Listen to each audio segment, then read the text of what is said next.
Sampai kapan kamu akan berbuat maksiat?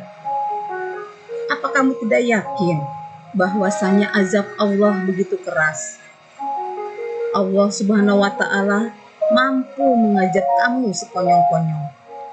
Allah Subhanahu wa Ta'ala juga mampu untuk memberikan kepada kamu tiba-tiba tenggelam dalam bumi. Apakah kamu tidak takut kepada Allah? Demi Allah, kalaulah kita sedang berbuat maksiat, kemudian tiba-tiba kematian datang kepada kita, apa yang akan kamu lakukan? Demi Allah, jika kita ini lemah, badan kita pun tidak akan pernah mampu untuk menahan azab Allah Subhanahu wa Ta'ala. Azab kubur begitu pedih. Rasulullah SAW bersabda, "Aku tidak pernah melihat pemandangan yang lebih mengerikan dari azab kubur." Kamu tidak takut dengan azab kubur? Sesungguhnya azab kubur dan kuburan itu adalah merupakan penentu kehidupan kita.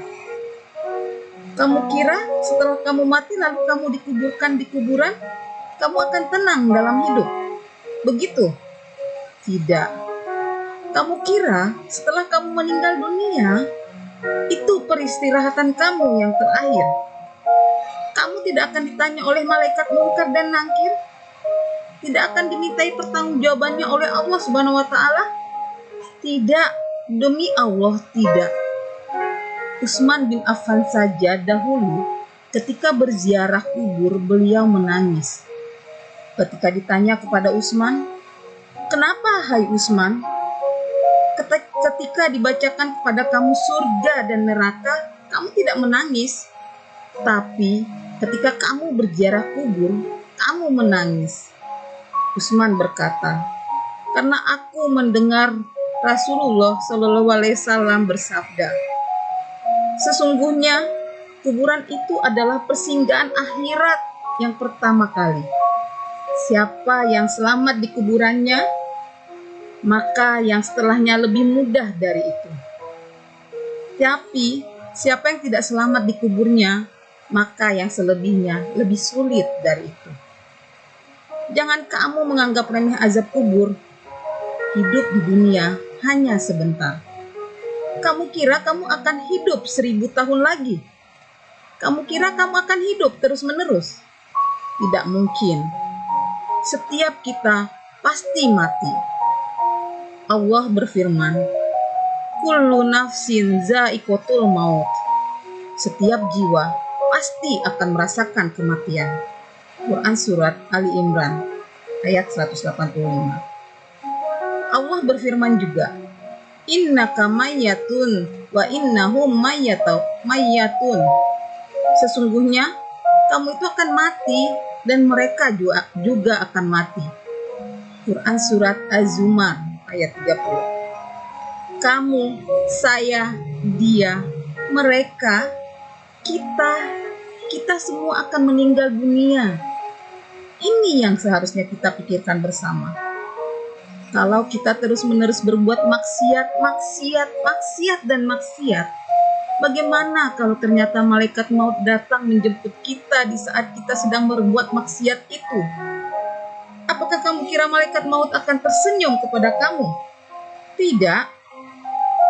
Dalam hadis Al-Bara bin Malik, bahwasanya Rasulullah SAW menggambarkan bagaimana kematian orang yang fasik.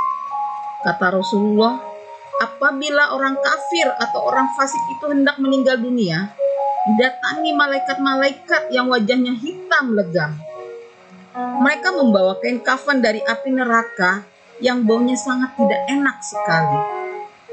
Kemudian datang malaikat maut dengan bentuk yang sangat mengerikan. Lalu ia pun duduk di sisi kepalanya orang fasik ini dan berkata, "Hai jiwa yang buruk, keluar kamu."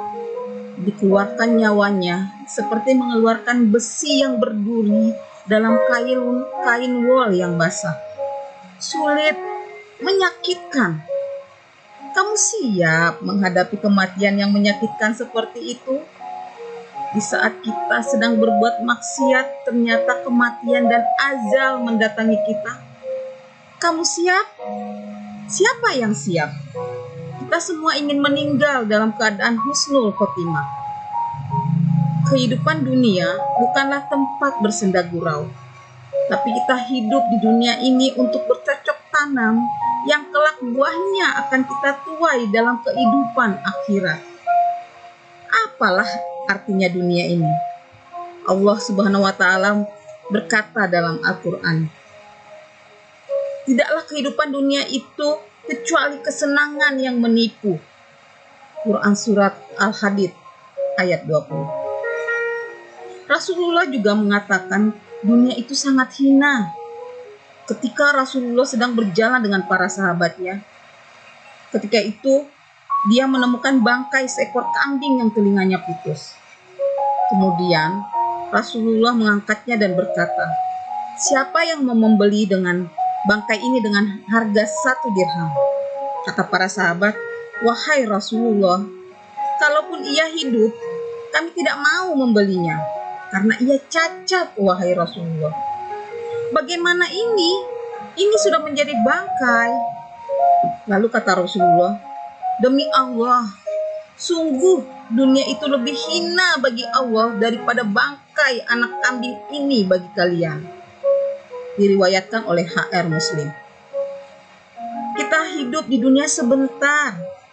Apakah hanya karena kita ingin mendapatkan dunia dan dunia memuaskan syahwat kita dan hawa nafsu kita gadaikan kehidupan yang panjang?